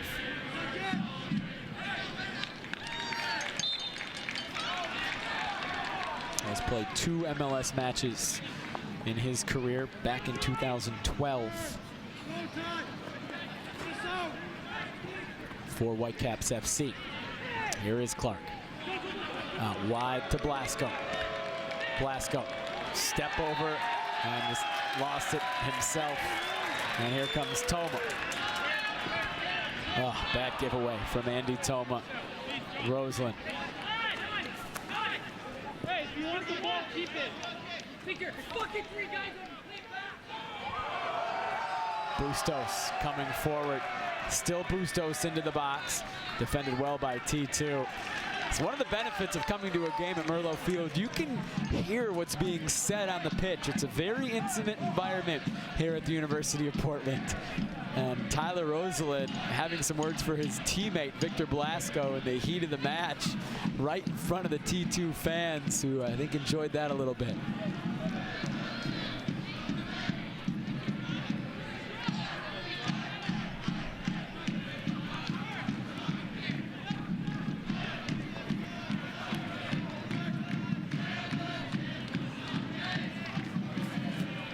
Win gets around Belmar, finds Blasco.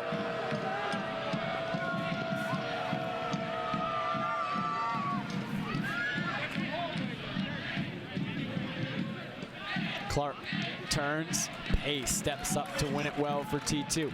Backline's been solid tonight for Portland.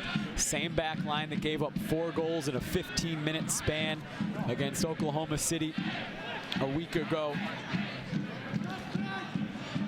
Jay Vidovich said it was just sloppy defending on the first goal, and that spiraled to the next 3. He said young pros playing against experienced pros, and the experienced ones punish the T2 mistakes. Well, tonight, it's been young pros against young pros, but the back line has looked very good.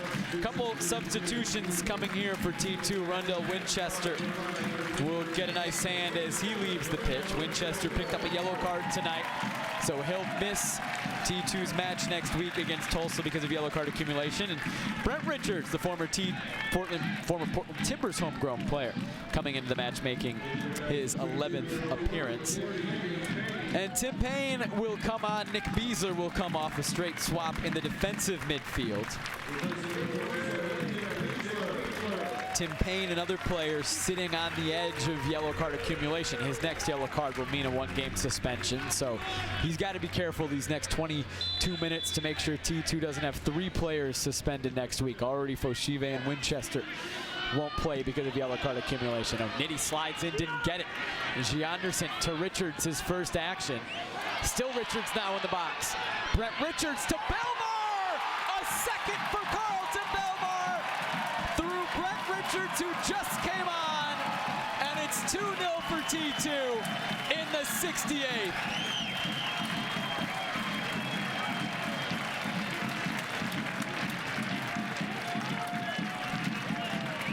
Carlton Belmar has had 2 chances tonight, and he's taken them both. It's what you expect your leading goal scorer to do. Great vision from Brent Richards. His first assist for T2. A great story. Brent Richards missed all of 2013 after ACL surgery. And the surgery didn't fix his knee. It was a different ligament, the anterolateral ligament that was damaged. Had to get a second surgery to fix that after 2 years away from the game. Finally healthy enough to play for T2 this year. He played 6 times for the Timbers in 2012. Was a bright young player. Timbers reserve team leading goal scorer in 2012. Missed 2 years again with the knee injury that took multiple surgeries. So that ball is handled by Gleason. But his return to the pitch for T2, he's started 5 matches, appeared in 6, including tonight as a substitute. Scored his first goal as a member of T2 earlier this year at Colorado Springs in a loss. Now gets his first assist tonight. Very well-liked individual, Brent Richards. From Vancouver, Washington, just across the Columbia River from Portland. He was a homegrown player of the Timbers when he was signed. First ever homegrown signing by Portland back in 2011. And Carlton Belmar draws a foul.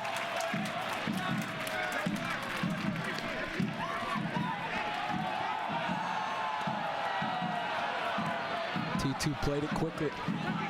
Biglieri. Gavin.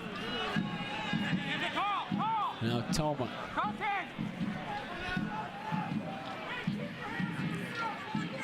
Carlton Belmar's 11th goal of the season. just minutes ago, moves them into a tie for 5th place. And a giveaway from Vancouver. Biglieri, it's Richards, a chance for Richards, lays it off to Gavin. It's a 3rd for T2. 2nd assist for Brent Richards, unselfish play from Richards. And the floodgates opening here at Merlot Field, 3-0 in the 71st.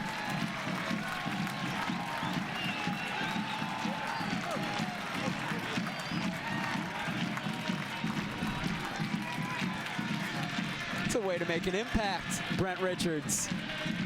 He's been in the match for 3 minutes, and he has 2 assists.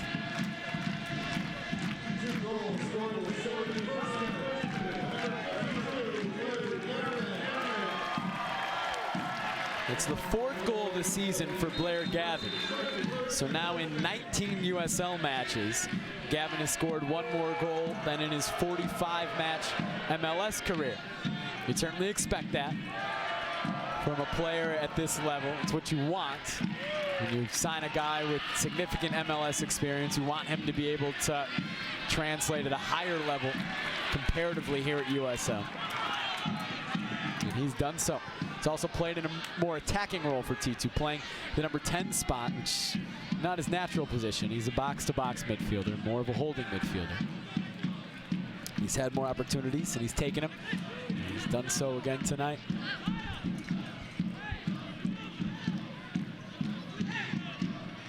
We talked earlier in the broadcast about how important this match was for both teams. If T2 can hold on and get 3 points tonight, they'll move into a tie with Vancouver for 8th place in the USL, but they have a game in hand on Whitecaps FC2. So they'd be in a better position. Just 7 points from 6th place with 5 games to play. Vancouver 7 points from 6th place with just 4 games to play. Belmar looking over the top for Biglieri. Carducci retreats. Santiago Biglieri looking for a 4th. Holds it up, has Gavin making a late run. Still Biglieri. Tried to leave it for Gavin, just couldn't get enough on that touch. Heavy pressure forward from T2, and they still have it. Gavin was offside, so he didn't go after the ball. Still a lot to do for T2 after tonight as far as the playoff race is concerned, but this would be a very positive start for Portland. They have 5 matches left. 3 of them will be at home, 2 here at Merlot. Ahead of them in the standings, Sacramento Republic and Tulsa Roughnecks. As Blasco goes down again, no call. And the fans who've been getting on Victor Blasco all match enjoy that. T2 plays both Tulsa, who's in 6th place right now, and Sacramento, who is in 7th this season. Marco Bustos shown a yellow card in the 74th.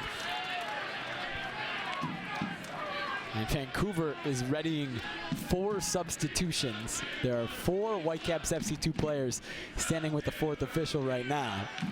A essential line change, or half a line change basically, coming momentarily for Vancouver. Not yet. Ball's back into play.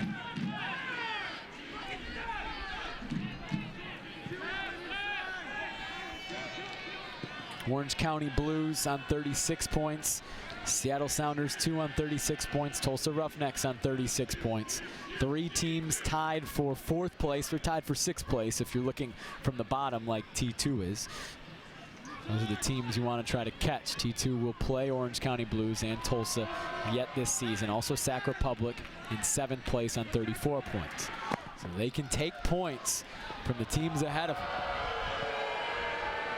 It won't be easy, but the opportunity will be there to make a late run and get into the playoffs.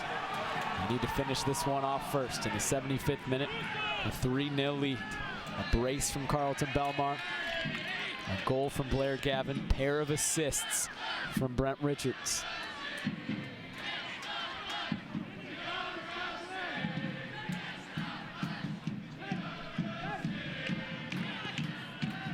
Roseland into the box. Manning heads it out It'll be a corner kick.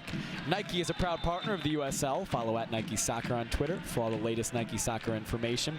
And then become a fan of the USL on Facebook for exclusive league news and interactive content. Here come the 4 substitutions. It's Craig Nitti out, Ian Christensen in. That's the first one. Victor Blasco comes out. Jovan Blagojevich comes in. Billy Schuler comes in. Jordan Haynes comes out. Mackenzie Pridham comes in. And Tyler Roseland comes out. A lot of changes. 4 for Vancouver. That's all their field players on the bench. They only had 5 bench players tonight. That corner kick glanced off of Taylor Pay, so it's a throw-in for Vancouver. The lone player left on the bench is Spencer Ritchie, the backup goalkeeper. Again, in USL play, if you're new to the USL, unfamiliar with USL, there are 5 substitutions allowed. That differs from the normal 3 in MLS or FIFA competitions. Billy Schuler just into the match, cuts it back, a shot is blocked. And then wide from Will Seymour.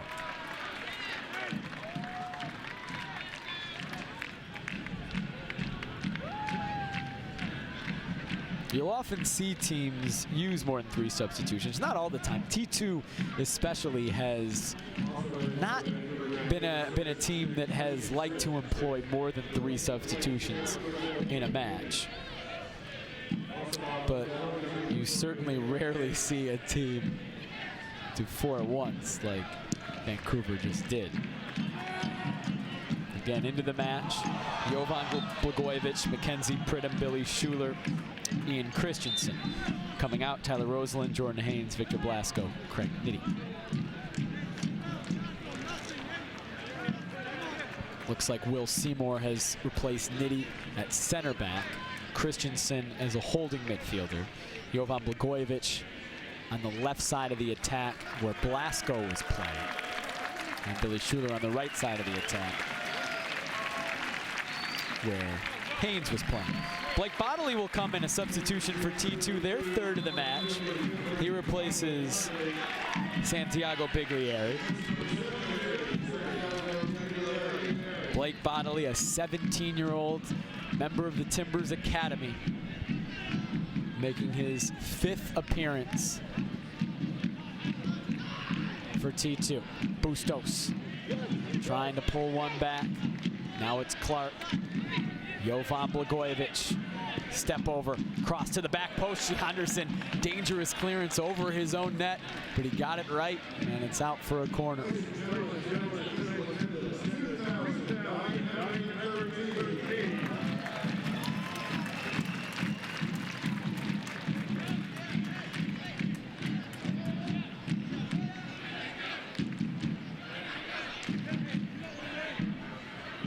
Anderson, an assist tonight, and that clearance. Now Bustos, his corner is won by Pay. Blake Bodley, the 17-year-old, battling with 25-year-old Mackenzie Pridham. Throw in taken quickly. Schuler juggling, turns, and from a tough angle couldn't put that on net. Blake Bodley has been a real nice story for T2, really for the whole organization, not just T2, but the Portland Timbers this season. A model of, I think, where the Timbers want their development to go. He's 17 years old. He's from Eagle, Idaho. He's been a member of the Timbers Academy for about a year. Played for the U16s this past year. U16s led by Andrew Greger, who's former Portland Timber, member of the T2 coaching staff. He's Jay Vidovich's assistant on T2, also the head coach of the U16s. He had a very good season, very successful team. Blake Bodley was a big reason for it. Brent Richards. 2 assists, gets it to Belmar. Payne gave it away, got it back. Lost it again. Blagojevich to Bustos. He's got space. You don't want to see him running at a back line. Bustos out wide to Billy Schuler.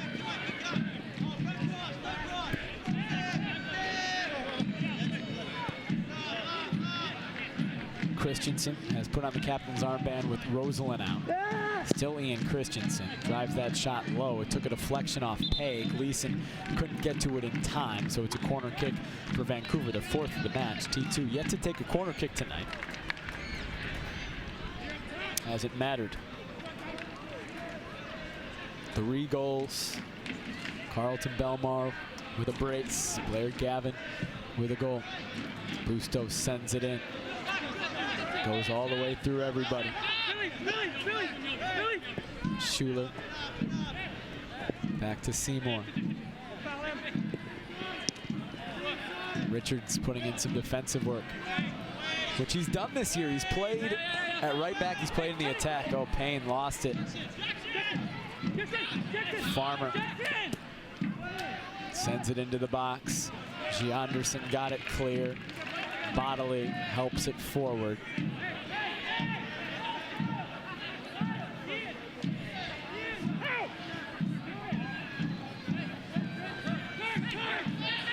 Farmer, the center back. That did not take a deflection, so it'll be a goal kick for T2.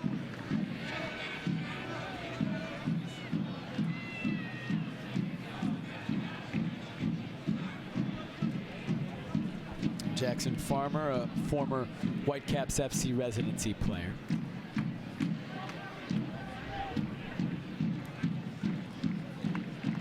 WFC2 has played just one residency player, Whitecaps residency, the equivalent of the Timbers Academy. Played just one this season, Taryn Campbell. Timbers have played just Blake Bodily, but it appears that Terrell Lowe is readying to make his T2 debut as he takes off his warm-up on the sideline. Brent Richards takes it away from Blagojevich.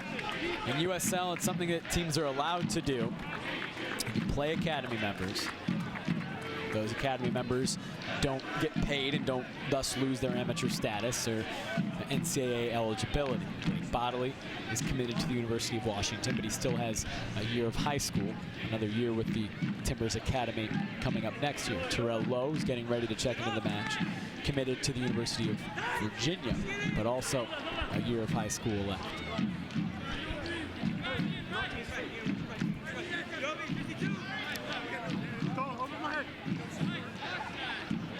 Gavin, chip into the box looking for Richards.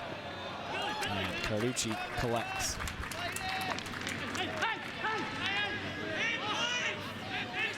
It's how I think the Timbers and really all MLS teams want to see development happening going forward, from the academy to the USL team to the first team.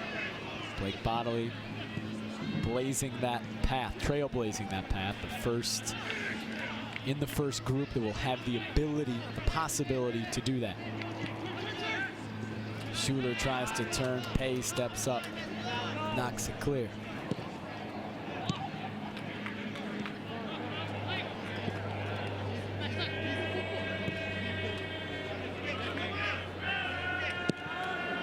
Toma, big switch, looking for Blake Bodily. Vancouver wins it.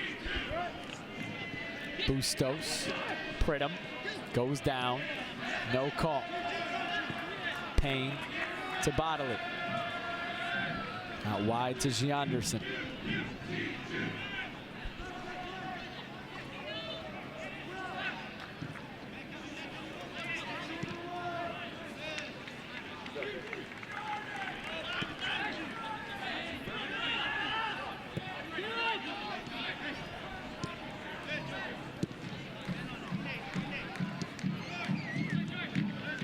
T2 trying to possess, finish off this match. A 3-0 lead in the 85th minute. Carlton Belmar has worked hard today. 2 goals, 11 now total. We'll have a substitution, and it'll be the debut for Terrell Lowe. The 17-year-old will come on for Carlton Belmar, member of the Timbers Academy, native of Pocatello, Idaho. A defensive midfielder, naturally. Blair Gavin will come off as well for Seth Kasipli. There's Belmar. The brace tonight. Kasipli comes on, so you assume it really to be low for Gavin in the defensive midfield. And Kasipli for Belmar in the attack. Well, Lowe is actually going to play the number 10 where Gavin was. Of course, Gavin not in the defensive midfield. Toshiba and Payne stay in the defensive midfield. Quite a spot for a 17-year-old to make his debut playing in the attack. Tries to get it to his academy teammate, Blake Bodley. Jackson Farmer, not much older than those two guys. He's only 20. And here comes Bustos. Billy Schuler. Bustos on the right. Schuler takes a shot. It was blocked, maybe even by his own man. And T2 has used all 5 of its substitutions. It's rare for them to do that. Christensen. Nobody there. Rather, it was Blagojevich sending the ball to the far side. Bustos runs it down. This is Christensen to the feet of Blagojevich. Tries to curl a shot. It takes a deflection. Goes wide for the 5th corner kick of the match.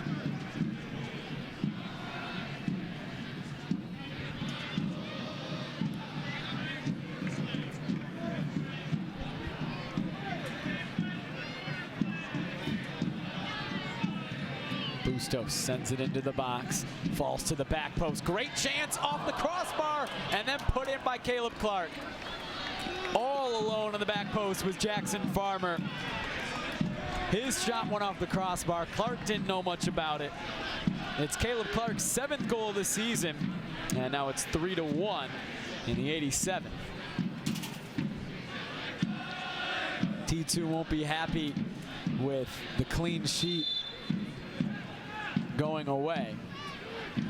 But now they need to stay composed as Vancouver pulls one back. Still time left in this match. Second time Vancouver put a ball off the crossbar. Marco Bustos did it in the 51st minute when it was still a 1-goal game. Could have been a different game if that had gone in. Taylor Pay coming forward. The center back making a big run. Chips it left side to Blake Bodley. Heads it on to Richards. Vancouver takes it away.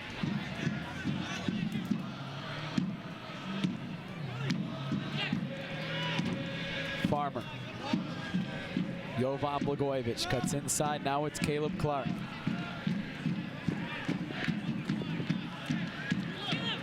One-on-one with Toma to the byline. Clark cuts it back. Toshiba got it clear. A goal now could really make things interesting for the last few minutes of this match. Christensen blocked by Tim Payne. Declan Wynn. Jovan Blagojevich. Cross into the box. Headed on towards goal, but not on goal. Fortunately for T2, that was Mackenzie Pridham with the opportunity. Sent it wide.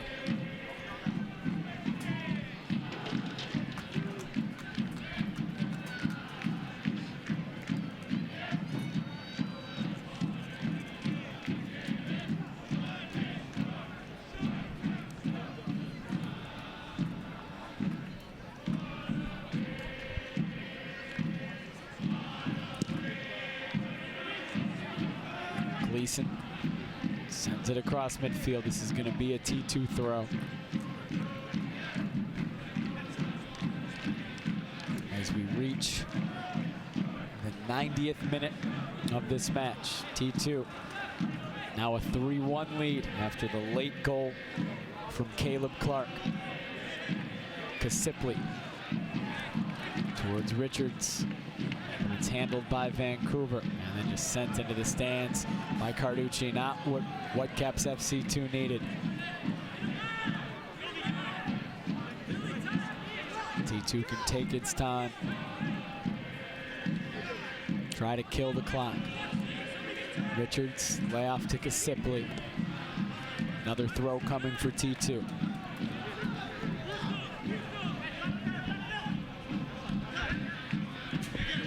Torello making his debut tonight. 17-year-old member of the Timbers Academy. Gianderson flicks it wide to Blake Bodley. Timbers just want to possess. 2 minutes of stoppage time shown. Only 2 minutes. That's good for the Timbers, despite there being 3 goals in this second half. Payne sends it into the box towards the back post. It's out for a goal kick. Could have gone to the corner flag. Still a 2-goal cushion, so I guess you figure why not send it towards goal, but had that opportunity. It's off Andy Toma. It's Vancouver throw. Blagojevich into space for Bustos. Foshive got there first, shoulder to shoulder, won it for T2. Blake Bodley. Composed, 17-year-old, comfortable on the ball. That's what Jay Vidovich says about Blake Bodley. No fear, calls him a smart player. The biggest compliment I think anyone could or has said about Blake Bodley is that he hasn't looked out of place when he's played for T2. He's even started a couple matches. Blagojevich cuts it back. Petty sent it clear. Vancouver still has it. Bustos chips it into the area. Manning heads it wide. Gianderson, now Bodley, lays it off for Gianderson. Probably just 30 seconds left. 2 minutes of stoppage time were shown. Gianderson picks out Lowe. Lowe tried to play it wide to Bodley. Didn't hit it well. Bodley also wasn't making the run centrally. Vancouver looking over the top for Mackenzie Pridham. Pridham in the box, still Pridham. And it's finally controlled by T2. And it's the final whistle from Andrew Brooks. An emphatic 3-1 win for Portland Timbers 2 over their Cascadia rivals from Vancouver. And 3 massive points, 3 points that T2 really needed to keep their playoff hopes alive. With the win, Jay Vidovich's team improves to 9-12-2, 29 points. Level with Vancouver Whitecaps FC2, who fall to 8-11-5, 29 points. Tie now for 8th place in the Western Conference. T2, 5 matches left to play. Vancouver, 4 matches left to play. It's going to be tough for either of these teams to get above the red line, but this was a much needed start for Portland Timbers 2 tonight. That's the next T2 matches. They take on the Tulsa Roughnecks FC here at Merlo Field. This Saturday, August Carlton Belmar scored the first 2 goals tonight. Let's take a look at the match highlights. A 3-1 win for Portland Timbers 2. It started just before halftime. Gianderson sent the ball to the back post. Belmar composed, settled with his chest, and finished for his 10th goal of the season. He had a second opportunity in the 68th. A little bit of an easier finish, that one into an open net. 11 goals now on the season for Carlton Belmar, and a tie for 5th place in the USL. Then in the 71st, again it was Brent Richards, just minutes after coming on as a sub, providing his second assist in just 3 minutes. Blair Gavin scoring his 4th goal of the season to make it 3-0 T2 in the 71st. Vancouver did pull one back after a corner kick is unmarked on the far post. Jackson Farmer puts it off the crossbar.